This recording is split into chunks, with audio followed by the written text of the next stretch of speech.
Welcome back to History Insights. Today we're taking on a question that seems simple, but almost never has a simple answer. Which army was truly the best during World War II? People love rankings, but when we talk about entire armies, we step into one of the most complex topics of the war. Armies changed, evolved, collapsed, rebuilt themselves, modernized and declined all within just 6 years. So instead of giving one answer, we'll walk through how the major armies performed, how they changed, and what made them effective or ineffective. And yes, in the end we will give a verdict. So let's start with the army that shocked the world in 1939 and 1940, the German Wehrmacht. At the start of the war, no army came close to its tactical and operational effectiveness. It wasn't the largest, it didn't have the strongest tanks, and it didn't have unlimited fuel or manpower. What it had was superior doctrine. German commanders operated with mission-type orders, meaning officers were taught to think, adapt, and take initiative. Their communication systems, maneuver speed, and coordination between armor, infantry, and air support made their campaigns in Poland, France, and the opening stages of Barbarossa almost unbeatable. But Germany was built for short wars. The Wehrmacht consumed fuel and ammunition faster than the German economy could replace them. Their industrial base simply couldn't sustain a multi-year conflict against multiple superpowers. By 1942, officer casualties were enormous. By 1943, elite units were shells of what they once were. And by 1944, Germany was no longer competing on equal terms. But Germany was built for short wars. The Wehrmacht consumed fuel and ammunition faster than the German economy could replace them. Their industrial base simply couldn't sustain a multi-year conflict against multiple superpowers. By 1942, officer casualties were enormous. By 1943, elite units were shells of what they once were. And by 1944, Germany was no longer competing on equal terms. The Wehrmacht's greatest strength and skilled command structure started collapsing under the weight of a war it wasn't designed to fight. Now let's shift to the Soviet Union. In 1941, the Red Army suffered one of the greatest military disasters in history. Millions were captured, thousands of tanks were destroyed, and entire fronts disintegrated. And yet, uniquely, the Soviet Union had something no other nation had: the ability to take catastrophic losses and still rebuild. Despite early failures, the USSR had enormous strategic depth, population, and industrial potential that could be moved far east out of German reach. And from 1940 onward, everything began to change. The Red Army reorganized its command structure, standardized its equipment, adopted German tactical solutions, and massively expanded artillery and armor formations. They learned from defeat, not immediately and not perfectly, but steadily. By 1943 and 1944, the Red Army was a completely different force, larger, more coordinated, and far better supplied.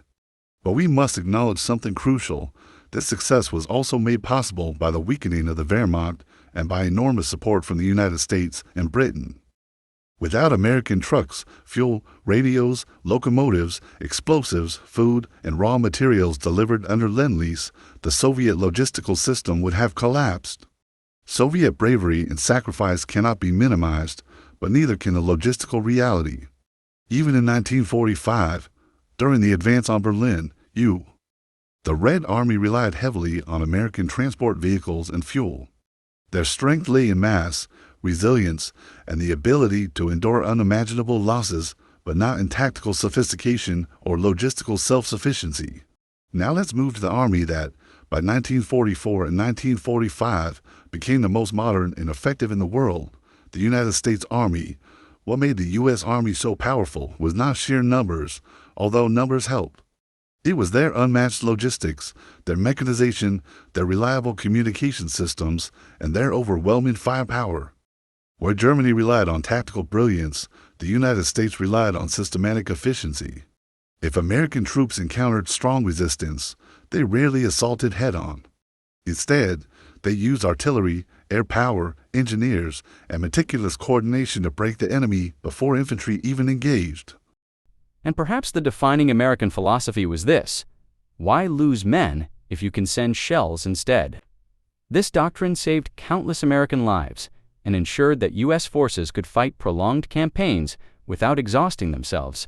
The American war machine produced trucks, tanks, aircraft, fuel, ammunition, and supplies on a scale no other country could match. By 1945, no army in the world could equal America's combination of logistics, technology, mechanization, and command efficiency. What about the British Empire? The British Army was professional, well-equipped, and fully mechanized earlier than most. But because we say British Army, we must remember that this included Canadians, Australians, New Zealanders, South Africans, and a massive number of Indian troops. It was a global military system. They were capable fighters who won major campaigns in North Africa, Italy, France, and the final push into Germany.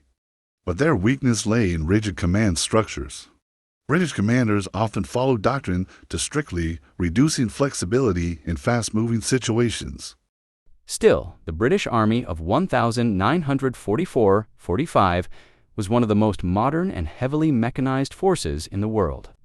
Their artillery coordination, supply systems, and ability to replace losses were extraordinary.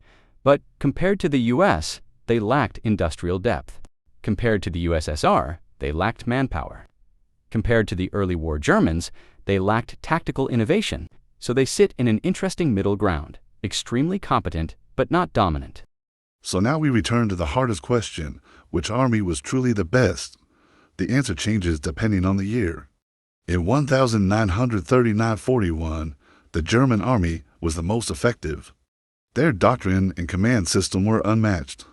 In 1943-45, the United States Army became the strongest through logistics, technology, and firepower. The Soviet Union was the most resilient, able to absorb defeats no other nation could survive. And the British Empire fielded a global, professional military machine that adapted and endured. But if we must pick one overall based on peak performance, sustainability, and long-term effectiveness, the verdict is clear. By 1945, the United States Army was the most advanced and effective army in the world. It didn't just win battles, it transformed the very nature of modern warfare. And that concludes today's deep dive into World War II armies. If you enjoyed this episode, let us know which army you think was the best and why. And tell us what topic you want us to cover next. Thanks for listening. This has been History Insights, and we'll see you in the next episode.